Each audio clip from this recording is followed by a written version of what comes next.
قبل ان یاتی یوم، اس سے پہلے پہلے کہ وہ دن آ جائے۔ اب یہاں تذکرہ ہو رہا ہے قیامت کے دن کا، اور اس کے لیے تین کیٹیگوریکل نفییں آ رہی ہیں۔ وہ دن یوم لا بیع فیہ ولا خلۃ ولا شفاعہ، جس دن نہ تو کوئی خرید و فروخت ہو سکے گی، نہ کوئی دوستی مفید ہوگی، نہ کوئی شفاعت فائدات پہنچائے گی۔ یہ جو کیٹیگوریکل ڈینائل ہے اسے اچھی طرح نوٹ کر لیجئے، اس لیے کہ اگلی آیت آیت الکرسی میں ایک ایکسیپشن بھی اس میں آئے گی۔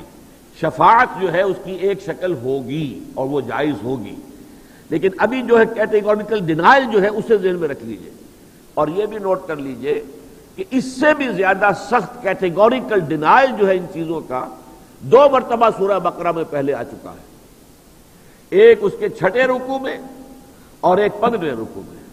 وَاتَّقُوا يَوْمًا لَا تَجْزِي نَفْسٌ عَن نَفْسٍ شَيْئًا وَلَا يَنفَعُهَا شَفَاعَةٌ وَلَا يُؤْخَذُ مِنْهَا عَدْلٌ وَلَا هُمْ يُنصَرُونَ لا يقبل منها شفاعة واتقوا يوما لا تجزي نفس عن نفس شيئا ولا يقبل منها شفاعة ولا يؤخذ منها عدل ولا هم ينصرون۔ ڈرو اس دن سے، قیامت کا دن جب آئے گا، نہ کوئی جان کسی دوسری جان کے کام آ سکے گی، نہ کسی کی جانب سے کوئی سفارش قبول ہوگی، نہ کسی سے کوئی فدیہ لیا جائے گا، اور نہ کسی کی کوئی مدد ہو سکے گی۔ یہ ہے قیامت کا دن۔ پھر 15ویں رکوع میں پھر آیا یہی 4 چیزیں، صرف اس فرق کے ساتھ کہ یہاں جو نمبر 2 پر ہے اسے وہاں نمبر 3 پر لے گئے، اور جو نمبر 3 پر ہے اسے نمبر 2 پر لے آئے، بس صرف اتنا سا ترتیب کا فرق کیا ہے۔ وَاتَّقُوا يَوْمًا لَا تَجْزِي نَفْسٌ عَن نَفْسٍ شَيْئًا وَلَا يُؤْخَذُ مِنْهَا عَدْلٌ وَلَا تَنفَعُهَا شَفَاعَةٌ۔ اب شفاعت کا ذکر نمبر 3 پر آ گیا، وہاں نمبر 2 پر تھا۔ کوئی شفاعت مفید نہیں ہوگی، وَلَا هُمْ يُنصَرُونَ، نہ اس کو مدد ملے گی۔ تو 3 مرتبہ سورہ بقرہ میں آ گیا، یہ تیسری مرتبہ جو ہم پڑھ رہے ہیں۔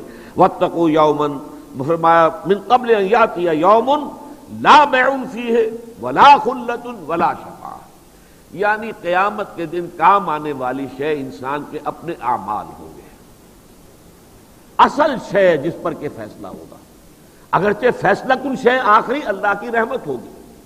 چنانچہ حدیث میں آیا ہے کہ کوئی شخص محض اپنے افعال کی بنیاد پر جنت میں نہیں جا سکے گا جب تک کہ رحمت خداوندی دستگیری نہ کرے۔ اور جب کسی صحابی نے حضور سے پوچھ لیا، بڑی ہمت کی، جرأت سے کام لیا کہ کیا حضور آپ بھی، کیونکہ وہی لفظ میں دوبارہ استعمال کر رہا ہوں، کیٹیگوریکل سٹیٹمنٹ، کہ حضور کا یہ جملہ جو تھا اتنا یوں سمجھیے کہ واضح تھا اور اتنا ہماگیر تھا کہ آپ نے فرمایا کوئی شخص نہیں جا سکے گا جنت میں محض اپنے اعمال کی بنیاد پر جب تک کہ اللہ کی رحمت دستگیری نہ فرمائے۔ تو اب اس میں ایک سوال پیدا ہو گیا، کیا حضور آپ بھی؟ فرمایا ہاں میں بھی، الا ان یتغمدنی ربی برحمتہ، جب تک کہ میرا رب مجھے اپنی رحمت سے ڈھانپ نہیں لے گا میں بھی جنت میں داخل نہیں ہو سکتا۔ تو یہ سمجھ لیجئے آخری شے تو رحمت خداوندی ہے، بنیادی شے اعمال ہے۔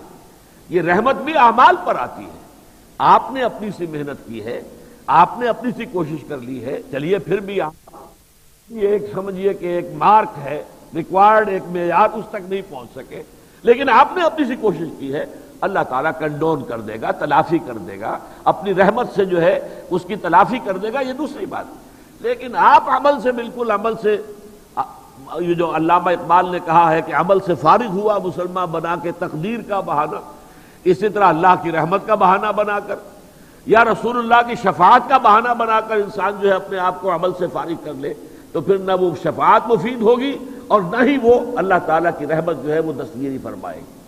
تو اصل شے اعمال، جیسے کہ سورۃ النجم میں فرمایا لیس للانسان الا ما سعی وان سعیہ سوف یری، نہیں ہے کسی انسان کے لیے مگر وہی کچھ جس کے لیے اس نے محنت کی ہے، کوشش کی ہے۔ ہاں اس کی کوشش اس کے سامنے رکھ دی جائے گی، وہ اپنی کوشش کو اپنے سامنے موجود پائے گا، سوف یری، دکھا دیا جائے گا یہ تمہاری کوشش۔ تو یہ ہے تیسرا مقام سورہ بقرہ میں جس میں کہ شفاعت کی بھی کیٹیگوریکل ڈینائل ہے۔ پہلے تو یہاں پر نوٹ کیجئے کہ انداز کیا ہے، من ذا الذی یشفع عندہ الا باذنہ، کون ہے وہ جو شفاعت کی جرأت کر سکے اس کی جناب میں مگر اس کی اجازت سے۔ پہلا انداز جو ہے وہ بڑا پھر چیلنجنگ ہے کون وہ جو یہ سمجھتا ہو کہ اسے یہ اختیار حاصل ہے، جو سمجھتا ہو کہ اسے وہ زور حاصل ہے، وہ قوت حاصل ہے کہ اس کی بنا پر اس کی سفارش مانی جائے؟ کوئی نہیں ہے اس کائنات کے اندر۔ کس نہ باشد من ذا الذی یشفع عندہ، کون ہے وہ جو شفاعت کر سکے اس کی جناب میں؟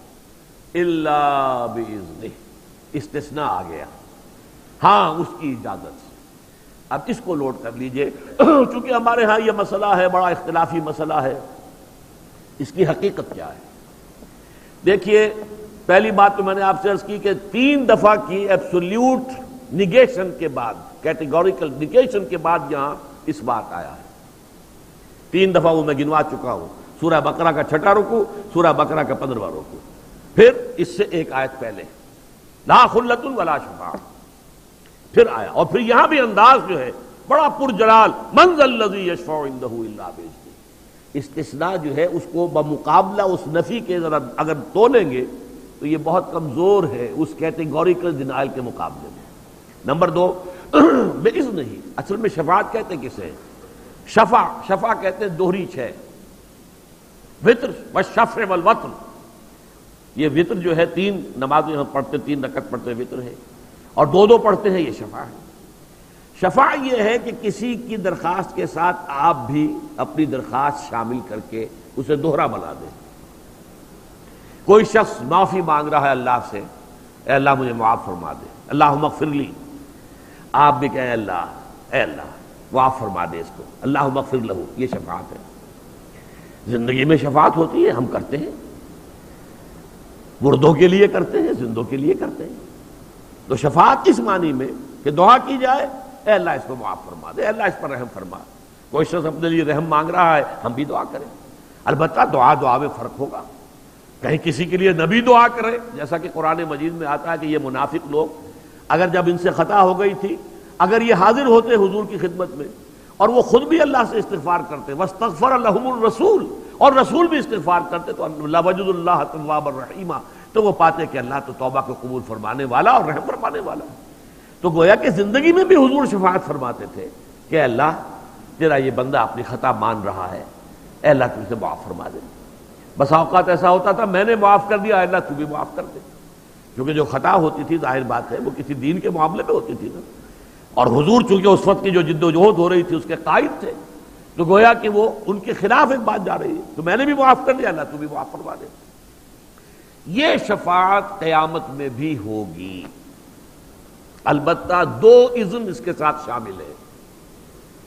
جو شفاعت کرے اسے اجازت ملے کہ ہاں تم شفاعت کر سکتے ہو، جس کے لیے سفارش کی جا رہی ہو اس کے لیے بھی ایکسپریس پرمیشن ملے، اس کے لیے کر سکتے ہو۔ یہ 2 طرفہ اذن ہے، مختلف مقامات پر قرآن مجید کے اگر آپ اس کا جائزہ لیں گے تو ایک اذن نہیں ہے، اللہ کا اذن اس بندے کو کہ تم سفارش کر سکتے ہو اس بندے کے لیے، یہ دونوں چیزیں اذن میں شامل ہیں۔ اب سوال پیدا ہوتا ہے جب ہم ساری باتوں کی کوئی عقلی توجیہ بھی کرنے کی کوشش کرتے ہیں کہ پھر شفاعت کا فائدہ کیا ہے؟ پہلی بات تو یہ سب مانتے ہیں، جو بریلوی مکتب فکر کے لوگ ہیں وہ بھی مانتے ہیں کہ ایسی کوئی شفاعت نہیں ہے کہ جو اللہ پر کوئی اپنے اقتدار، اپنے غلبے، اپنی قوت کے بل پر اللہ سے کوئی بات منوا لے، اس کا کوئی امکان نہیں، وہ تو شرک ہو جائے گا، بدترین قسم کا شرک ہو جائے گا۔ لیکن شفاعت کی پھر کیا مقام، کیا ہے اس کا محل، کیا ہے؟ اللہ تعالیٰ اپنے کچھ نیک بندوں کا جو اس کے ہاں مقام اور مرتبہ ہے، جو قدر و منزلت ہے، اس کے اظہار کے لیے شفاعت کی اجازت دیں گے۔ لیکن اب اگر ہم یہ سمجھیں کہ جیسے یہ مجمع لگا ہوا ہے اور میں کہوں صاحب اچھا صاحب آپ کر سکتے ہیں شفاعت ان کے حق میں، تو پھر تو کوئی قدر و منزلت ان کی تو سامنے نہ آئی، وہ تو میرا اختیار آیا نا لوگوں کے سامنے۔ لہذا یہ خفیہ ہوگی کمیونیکیشن، وحی کے ذریعے سے ہوگی۔ وحی کسے کہتے ہیں؟ الاعلام بالخفاء والسرعہ، ہوگی اندر، لیکن یہ کہ لوگوں کے سامنے یہی آئے گا کہ انہوں نے ان کے حق میں سفارش کی ہے، اللہ نے منظور کر لی ہے، ان کا اللہ کے ہاں مقام ہے، رتبہ ہے، ان کا پایا ہے، ان کی قدر و منزلت ہے۔ اس طریقے سے ان بندوں کی قدر و منزلت کا اظہار ہو جائے گا پبلک کے سامنے علی رؤوس الاشہاد۔ بس اس میں یہ باریک فرق جو ذہن میں آ جائے تو ساری گتھی کھل جاتی ہے، حل ہو جاتی ہے، کہ اس میں یہی ہے کہ یہ اجازت جو ہے یہ اعلانیہ نہیں ہوگی، یہ اجازت مخفی ہوگی۔ الاعلام بالسرعت والخفاء، اور اس کے ذریعے سے اللہ تعالیٰ جو ہے، لیکن آپ کے لیے یہ عقیدہ رکھنا لازم ہے کہ کوئی شفاعت نہیں کر سکے گا وہاں بغیر اللہ کی مرضی کے، اور کسی کے حق میں شفاعت نہیں کی جا سکے گی جس کے لیے اللہ کی مرضی نہ ہو۔ اگر ان دونوں لیمیٹیشنز کے بغیر آپ نے شفاعت کا کوئی تصور ذہن میں رکھا تو یہ گمراہی کی بنیاد بن جائے گی، پھر آپ کا تکیہ اس شفاعت پر ہو جائے گا۔ اور آپ کو معلوم ہونا چاہیے اصل شرک کی بنیاد، خاص طور پر جو عرب میں مشرکین تھے، ان کے شرک کی بنیاد تو شفاعت باطلہ کا تصور تو تھا۔ وہ یہ تو نہیں کہتے تھے کہ لات